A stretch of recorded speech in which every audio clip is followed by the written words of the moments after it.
ସର୍ବପ୍ରଥମେ ମୁଁ ଆପଣମାନଙ୍କ ଜରିଆରେ ସମସ୍ତଙ୍କ ପାଇଁ ଏହି ମହାଶିବରାତ୍ରିର ଶୁଭେଚ୍ଛା ଜ୍ଞାପନ କରୁଛି। ଆଜି ଆମର ଏଇଠି ପ୍ରଭୁ କୁଶଳେଶ୍ୱରଙ୍କର ପୀଠରେ ମହାଜାଗର ମେଳା ହେଇଥିଲା, ଯୋଉଟାକି 10ଟାରୁ 10:30 ଭିତରେ ତାର ସମୟ ଥିଲା ଏବଂ ବର୍ତ୍ତମାନ ସରିସାରିଛି। ବହୁତ ସୁରୁଖୁରୁ ଭାବରେ, ବହୁତ ସହଜ ଭାବରେ ହେଇଛି। ଆଉ ଏଇଠି ସହସ୍ରାଧିକ ଭକ୍ତମାନଙ୍କର ସମାଗମ ହୋଇଥିଲା। ସମସ୍ତେ ଉପବାସ ରହିଛନ୍ତି ଏବଂ ଜାଗର ତାଙ୍କର ଜାଳିକି ତାଙ୍କ ଥିଲେ, ବର୍ତ୍ତମାନ ସରିସାରିଛି। ଆଉ ଆଗାମୀ 8 ତାରିଖ ପର୍ଯ୍ୟନ୍ତ ଏହା ଚାଲିବ ଏଇଠି ମେଳା ଏବଂ ସମସ୍ତ ଭକ୍ତମାନେ ବହୁତ ଶୃଙ୍ଖଳା ସହିତ ପୂଜାର୍ଚ୍ଚନା କରିଛନ୍ତି ଏବଂ ଏଇ ଜାଗର ମେଳାଟାକୁ ସୁନ୍ଦର ଭାବରେ ପାଳନ କରୁଛନ୍ତି। ଆଜି ଦେଓଗାଁରେ କୁଶଳେଶ୍ୱର ମହାଦେବ ମନ୍ଦିରରେ ଆପଣ ଦେଖୁଛନ୍ତି ମହାଶିବରାତ୍ରି ମହା ଧୁମଧାମରେ ପାଳନ ହେଉଛି। ଲକ୍ଷ ଲକ୍ଷ ଶ୍ରଦ୍ଧାଳୁ ଆଜି ଏଠାରେ ଅଛନ୍ତି, ଦୀପ ଜାଳିଛନ୍ତି। ସମସ୍ତେ ରାତି ଉଜାଗର ରହିକି ସମସ୍ତେ ଦୀପ ଜାଳୁଛନ୍ତି। ମହାଦୀପ ଉଠିଲା। ଆମର ଉପଜିଲ୍ଲାପାଳ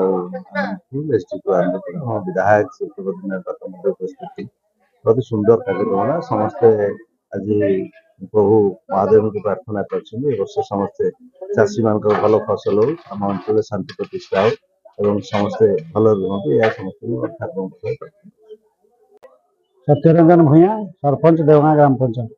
କଣ କହିବେ ଆଜି ଜାଗର ଆଜି ପବିତ୍ର ମହାଶିବରାତ୍ରିରେ ପ୍ରଭୁ କୁଶଳେଶ୍ୱର ସମସ୍ତଙ୍କର କୁଶଳରେ ରଖନ୍ତୁ ବୋଲି ମୁଁ କୁଶଳେଶ୍ୱରଙ୍କ ନିକଟରେ ପ୍ରାର୍ଥନା କରୁଛି। ଆଜି ଯୋଉ ମହାପର୍ବ ଆମର, ଆମେ ଆଜି ଦିନଟାକୁ ସବୁ ଅନେଇଥାଉ। ବର୍ଷରେ ଥରେ ପ୍ରବଳ ଭିଡ଼ ହୁଅନ୍ତି, ପାଖାପାଖି 10,000 ଜନସମାଗମ ହୁଏ। ପ୍ରଶାସନ ତରଫରୁ ସବ୍ କଲେକ୍ଟର, SDPO ସବୁ ସମସ୍ତଙ୍କର ସହଯୋଗରେ ଆଜି ସୁରୁଖୁରୁରେ ମହାଦୀପ ଉଠିଥିଲା ଏବଂ ଆଜି ଆମର ଯୋଉ ଭଜନ କାର୍ଯ୍ୟକ୍ରମ ହେଇଥିଲା, ସେଥିରେ ଆମର ମୁଖ୍ୟ ଅତିଥି ମାନ୍ୟବର ବିଧାୟକ, ଆମର ପ୍ରିୟ ବିଧାୟକ ଘସିପୁରା ଶ୍ରୀଯୁକ୍ତ ବଦ୍ରିନାରାୟଣ ପାତ୍ର, ସବ୍ କଲେକ୍ଟର ଫାଲ୍ଗୁନ ମାଝୀ ଏବଂ SDPO ପ୍ରଶାନ୍ତ ବେହେରା ଏବଂ ସମସ୍ତ ଆମର ଭଜନ କାର୍ଯ୍ୟକ୍ରମରେ ପରିଚାଳନା କରିଥିବା ସମସ୍ତ ସଙ୍ଗୀତ ଭାଇମାନଙ୍କୁ ସେମାନେ ମଧ୍ୟ ସଙ୍ଗୀତ ପରିବେଷଣ କରିଥିଲେ। ତେଣୁ ଆଜି ଦିନରେ ମୁଁ ପ୍ରଭୁ କୁଶଳେଶ୍ୱରଙ୍କର ପ୍ରାର୍ଥନା କରୁଛି କେମିତି ଜାଗର ମେଳା ଯୋଉ 8 ତାରିଖ ପର୍ଯ୍ୟନ୍ତ ଚାଲିବ, ଅପେରା ମଧ୍ୟ ଚାଲିବ, ପ୍ରଭୁ କୁଶଳେଶ୍ୱର ସମସ୍ତଙ୍କୁ କୁଶଳରେ ରଖନ୍ତୁ ଏବଂ ସୁରୁଖୁରୁରେ ଯାତ୍ରା କାର୍ଯ୍ୟକ୍ରମ ଚାଲିବ।